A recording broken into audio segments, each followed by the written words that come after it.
జానకి చలపతిని చూసి రఘురామ్ అందరికీ కూడా నేను చూశాను, అతను బ్రతికే ఉన్నాడని ఎంత చెప్తున్నా కూడా పార్వతి, శివరాం అయితే జానకిని ఎదిరిస్తూ మాట్లాడుతూ ఉంటారు.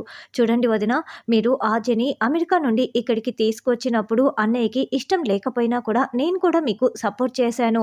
అలాగని మీరు ఇలా ఆర్యని వెనకేసుకు వస్తూ ఉండి చారు జీవితాన్ని నాశనం చేస్తానంటే నేను అస్సలు ఊరుకోను అని శివరాం జానకిని తక్కువ చేసి మాట్లాడుతూ ఉంటాడు. రేయ్ శ్రీను, ఇదంతా నీ వల్లే జరిగింది అని శ్రీనుని కూడా తిడుతూ ఉంటాడు.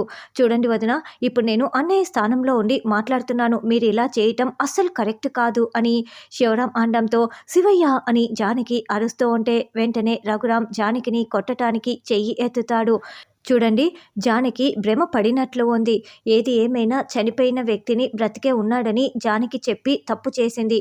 జానకి చేసింది తప్పేనని రఘురాం కూడా మాట్లాడడంతో ఇక జానకి ఏడుస్తూ లోపలికి వెళ్తుంది.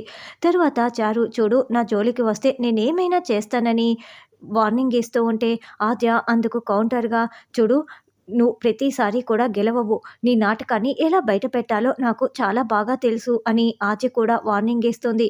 తర్వాత అస్మిత కూతురికి పాలు కూడా ఇవ్వకుండా కర్కశంగా ప్రవర్తిస్తూ ఉంటుంది.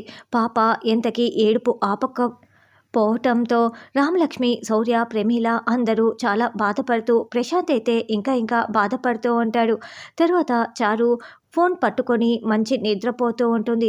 ఓ, నువ్వు పట్టుకొని నిద్రపోతున్నావా అని ఆద్య అనుకుంటూ ఒక నెమలికను తీసుకొని చారుకి చక్కలి గింతలు పెడుతుంది. దాంతో పట్టుకున్న ఫోన్ను కాస్త చారు వదిలేయగానే చారు ఫింగర్ ప్రింట్తో ఫోన్ని ఓపెన్ చేసి వాళ్ళ నాన్న చలపతికి ఫోన్ చేస్తుంది. అమ్మ చారు, చెప్పమ్మా, ఏంటి ఈ సమయంలో ఫోన్ కాల్ చేశావు అని చలపతి మాట్లాడుతూ ఉంటే ఆద్య చారులా గొంతు మార్చి మాట్లాడుతూ ఉంటుంది. నాన్న, నేను ఇన్సూరెన్స్ డబ్బులు మీకే ఇద్దామనుకున్నాను, ఆ విషయం గురించి మాట్లాడాలి, మీరు రండి నాన్న అని చెప్పటంతో వస్తున్నానమ్మా, నాకే ఇస్తావు కదా, ఉండు ఇప్పుడే వస్తున్నా అంటూ నా కూతురు చారు నాకు డబ్బులు ఇస్తారని ఫోన్ చేసింది అని గౌరీని ఇంట్లోనే పెట్టేసి తాళం వేసుకొని పరుగులు పెడుతూ వస్తూ ఉంటాడు. వెంటనే గౌరీ నిద్రపోతున్న చారుకి ఫోన్ చేసి, ఏంటి డబ్బులు నాకు ఇవ్వకుండా మీ నాన్నకి ఇస్తారని రాత్రిపూట ఫోన్ చేసి చెప్తావా అని అరుస్తూ నిలదీస్తూ ఉంటే, నేను ఫోన్ చేయటం ఏంటి అని చారు కంగారు పడుతూ ఉంటుంది. మరి ఈ లోపలే ఇంటికి వచ్చిన చలపతిని ఆద్య అందరి ముందు పట్టించేస్తుందా? ఈ రోజుతో చారు చలపతిల భాగోతం బయట పడనుందా అన్నది రానున్న ఎపిసోడ్లో తెలుసుకుందాం.